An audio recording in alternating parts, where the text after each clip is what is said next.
Saya lucu mendengar kisah si Dr. Lois ini. Saya sebenarnya nggak tahu siapa dia dan kiprahnya apa. Tapi karena rame-rame gara-gara ada videonya dengan Hotman Paris yang di-share oleh kadrun-kadrun budiman dari seluruh Indonesia. Saya akhirnya mau nggak mau pengen tahu siapa sih Dr. Lois yang viral ini. Dan ternyata dari status-statusnya di medsosnya, saya tuh agak aneh sama si Dr. Lois ini. Maaf ya, dia agak mirip-mirip Lord Rangga dari Sunda Empire. Dr. Lois ini dari status-statusnya itu kelihatan pede sekali kalau dia adalah dokter yang paling pintar di seluruh dunia. Bayangkan, dia berkoar bisa membubarkan Ikatan Dokter Indonesia karena dinilai nggak sejalan dengan dia. Dan dia juga di status-statusnya di Instagram menuding kalau dokter-dokter di seluruh dunia itu bodoh-bodoh dan yang pintar itu cuma dia. Bahkan di salah status-statusnya, Dr. Lois menyebut kalau Donald Trump, mantan presiden Amerika, menerima informasi dari dia dan menyebut dokter-dokter di Indonesia itu semuanya sampah. Saya kira status-statusnya di IG itu akun fake. Ternyata itu emang benar statusnya. Dan Dr. Lois ini terlihat sekali aktif di media sosialnya sampai saya jadi ada pertanyaan, kapan ya dia punya waktu untuk praktek? Lalu saya cek di beberapa media, ternyata izin prakteknya sudah kadaluarsa. Dari penelusuran di website Konsil Kedokteran Indonesia, ternyata surat tanda registrasi atau STR Dr. Lois itu sudah nggak berlaku sejak tahun 2017, jauh sebelum pandemi. Jadi sudah lama Dr. Lois ini nggak praktek. Lalu kenapa dia banyak dijadikan rujukan kebenaran oleh banyak orang? Saya sendiri nggak heran. Di negeri yang indah ini banyak orang yang jatuh cinta pada label atau gelar.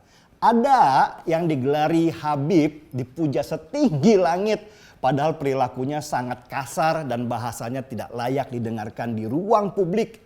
Udah gitu sukanya kabur lagi ke luar negeri kalau ada masalah. Ada juga yang digelari Gus, tapi kerjaannya memaki-maki dengan kata-kata yang tidak senonoh. Seolah memaki itu bagian dari kebenaran sebuah agama. Ditanya, dia lulusan pesantren mana kok tiba-tiba pakai gelar Gus yang biasanya disematkan kepada anak kiai. Dia ngeles kalau yang kasih gelar bukan dia. Tapi dia pakai mulu setiap ceramah di mana-mana. Dan sesudah terbongkar, alah ternyata mantan tukang obat dan preman pasar. Ada lagi yang pakai gelar ustadz padahal dia baru beberapa tahun jadi mualaf. Kerjaannya ceramah kemana-mana menjelek-jelekan agama lamanya. Ada lagi yang pakai gelar profesor padahal dia nggak pernah menempuh pendidikan tinggi di kampus. Selidik punya selidik. Ternyata gelar itu panggilan saja dan dia senang memakainya kemana-mana karena itu mengangkat status sosialnya. Ada lagi yang profesor beneran tapi nggak bisa bedakan mana wajah yang digebukin dan mana yang oplasan. Gelar itu penting buat sebagian orang karena di sanalah ladang rezekinya dan status sosialnya.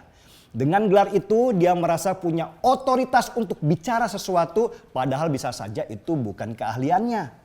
Seperti gelar dokter, dia merasa berhak bicara tentang ilmu kedokteran dari semua bidang padahal dia spesialisasinya dokter kecantikan. Karena gila pada gelar inilah banyak masyarakat kita yang tertipu. Mereka merasa bahwa kasta mereka rendah ketika dihadapkan dengan orang yang bergelar ustadz, habib, dokter, profesor. Inilah mental feodal yang jadi warisan penjajah selama ratusan tahun lamanya.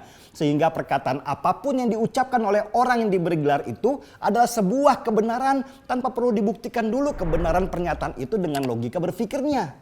Ya gimana mau berpikir? Seperti ketika bertemu seseorang yang sering disebut Profesor Palu Gada. Apa lu mau gua ada?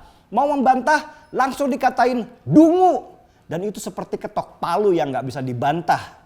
Ya orang yang dikatain dungu itu kalau gak mengkeret pasti males lah. Capek-capek debat cuman buat dikatain dungu doang. Buat apa? Dan kegilaan pada gelar ini di sebagian masyarakat Indonesia sama kuatnya dengan kepercayaan mereka pada tahyul. Seperti ada kisah babi ngepet yang ditangkap di Depok. Karena yang ngomong seorang ustadz, maka masyarakat percaya aja kalau itu benar-benar babi ngepet. Pas kebongkar, itu ternyata babi beneran yang sengaja ditangkap si ustadz untuk dapat uang. Ngepet kan? Jadi saya bisa mengerti Kenapa banyak orang yang percaya perkataan Dr. Lois ini tentang COVID dan menjadikannya rujukan kebenaran? Padahal dari rekam jejaknya, dia tidak pernah berurusan dengan pasien COVID dan tidak pernah juga menjadi tenaga kesehatan. Dia hanya mengambil referensi-referensi dari luar negeri dan mengembangkan teori konspirasi itu sesuai dengan pemikirannya. Dan yang menerima pemikiran dia itu sama-sama menyukai teori konspirasi juga tanpa pernah tahu kebenaran sesungguhnya. Lah, wong yang ngomong dokter, ya harus percayalah. Begitu kira-kira. Saya kok jadi ingat para penganut teori bumi datar ya. Yang terus-menerus meyakini kalau bumi ini datar meski begitu banyak bukti yang menunjukkan kalau bumi ini bulat. Buat mereka, bumi bulat itu adalah konspirasi global. Entah apa untungnya di elit global ini membuat konspirasi kalau bumi itu bulat. Saya mendukung langkah Polri yang menangkap Dr. Lois karena apa yang dia lakukan sudah tidak lucu lagi, malah cenderung berbahaya. Bayangkan, di saat pemerintah sedang mati-matian melawan COVID, di saat ada orang-orang yang sedang berjuang melawan penyakitnya karena COVID, di saat ada orang-orang yang sulit ekonominya karena COVID, ada seorang yang bergelar dokter terus-menerus mempropagandakan ketidakpercayaannya kepada COVID. Kalau dia meyakini bahwa dia tidak percaya COVID untuk dirinya sendiri, itu sih oke saja. Tapi menjadikannya propaganda sehingga membuat banyak orang bingung dan berdampak pada melawan pemerintah karena termakan hoax yang beredar, itu sama saja provokator. Dan provokator di saat negara sedang butuh kesatuan pemahaman dalam melawan wabah yang berbahaya ini harus ditangkap karena bisa membuat banyak program pemerintah berantakan. Bayangkan saja, pemerintah punya prioritas untuk terbentuknya herd immunity dengan memberikan vaksin kepada banyak orang. Kalau tercapai 70% saja orang yang divaksin, maka tahun depan kita akan bisa hidup kembali dengan normal. Tapi target ini bisa berantakan kalau orang seperti Dr. Lois ini dibiarkan berkeliaran bebas dan membuat orang jadi tidak mau divaksin. Saya sih hanya mau pesan, ayolah kita tingkatkan kemampuan literasi kita yang sangat rendah dan kalah dengan negara-negara tetangga. Kita ini banyak yang malas mikir dan cenderung cuma ngikutin apa kata orang saja. Pokoknya kalau yang ngomong sudah punya gelar Habib, Ustadz, dokter, profesor, mau disuruh nyemplung ke jurang, ya nyemplung ke jurang.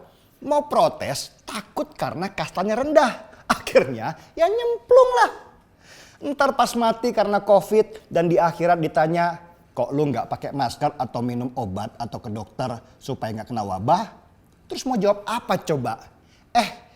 Kata si Dr. Lois begini. Itu pasti yang nanya kebingungan. Dr. Lois itu siapa sih? Tukang rujak. Mari kita bermedsos dengan akal. Semua informasi kita serap, tetapi gunakan akal kita untuk memfilter mana yang salah dan mana yang benar. Dan itu hanya bisa dilakukan kalau wawasan kita luas dan banyak membaca dan bertanya pada banyak orang. Saya yakin kalau kita begitu, kita tidak akan tersesat di dalam kegelapan. Setuju? Mari seruput kopinya.